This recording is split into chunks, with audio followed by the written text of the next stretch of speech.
eu aproveito para ouvir. Antes, ouvimos o testemunho da Beatriz e um belíssimo testemunho. Eu pergunto à Cláudia, muito boa tarde. A Cláudia que está aqui connosco e que gosto muito de ouvir em todos os temas, mas também gostava de ouvir sobre este tema.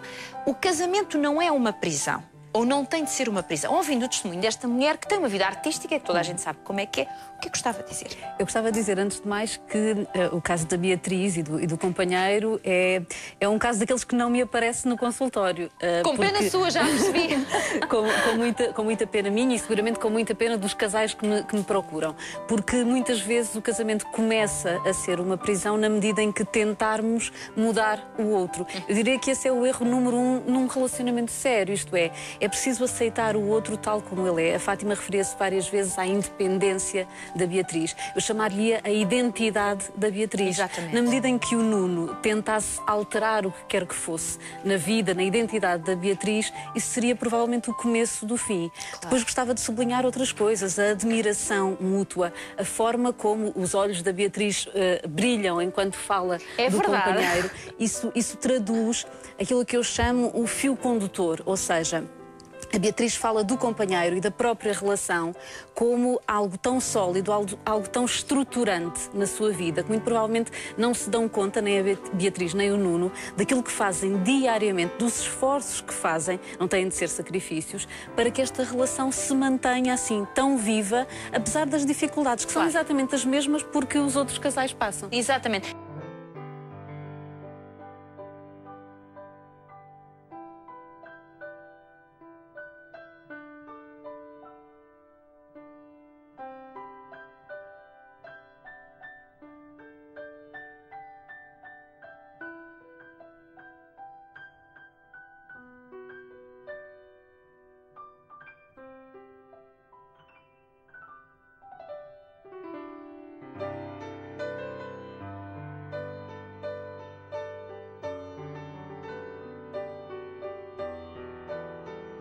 Um comentário à Cláudia relativamente ao seguinte, e por contraponto em relação à outra história. Contraponto não é bem assim, mas aqui neste caso de uma forma mais acentuada. Diz o ditado popular, longe da vista, longe do coração, não é isto? É mais ou menos isto, longe da vista, longe do coração. E temos aqui uma mulher que o trabalho é este faz de malas. Ela quando chega, já sabe que dali a pouco, um dia, 2 dias, os que forem, está de partida. Como é que uma relação se aguenta com força e com oxigênio? 20 anos, aqui uma relação já com 20 anos. Bem, eu diria que o melhor é mesmo perguntar à Orquídea. Mas eu subscrevo o ditado. Longe da vista, longe do coração. O que acontece é que o estar longe da vista não tem de significar longe geograficamente. Ou seja, alguém pode estar ao meu lado e ainda assim longe da minha vista, no sentido de eu não estar a ser capaz de prestar a atenção de que aquela pessoa precisa. De resto, e há bocadinho referia-me aos casais que recebo no meu consultório, uma das queixas mais frequentes tem a ver precisamente com isso, com o facto de um dos membros do casal, pelo menos, não sentir que o outro esteja capaz de lhe prestar a atenção devida. Ora, a Orquídea, do pouco que já partilhou, mostra exatamente o contrário. O facto de estar a milhares de quilómetros de distância não a impedia de se manter em contacto direto com o seu marido.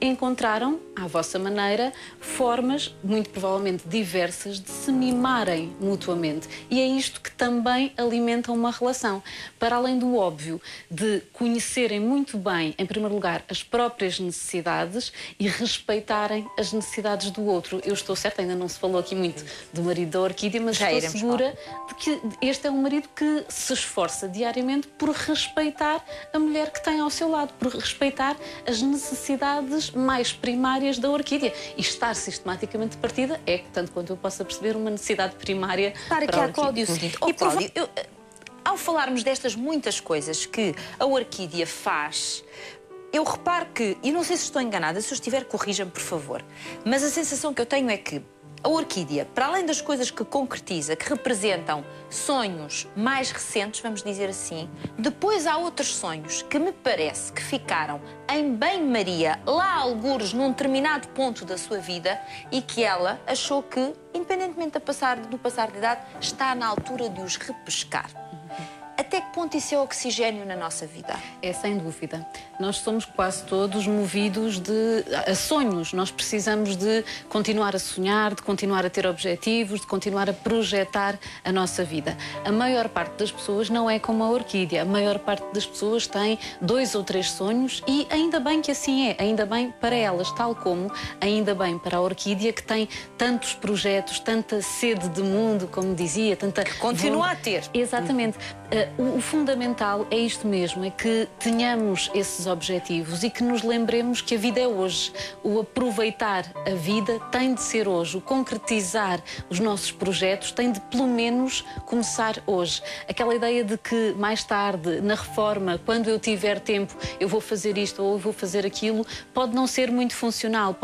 Podemos chegar a essa altura e não ter a energia, por exemplo, para concretizar esses objetivos. Portanto, por que não começar hoje? E a orquídea, creio, é um exemplo muito bonito de como, mesmo com pouco tempo, é possível organizarmos-nos no sentido de esses sonhos, pelo menos, começarem a ser concretizados. Exatamente.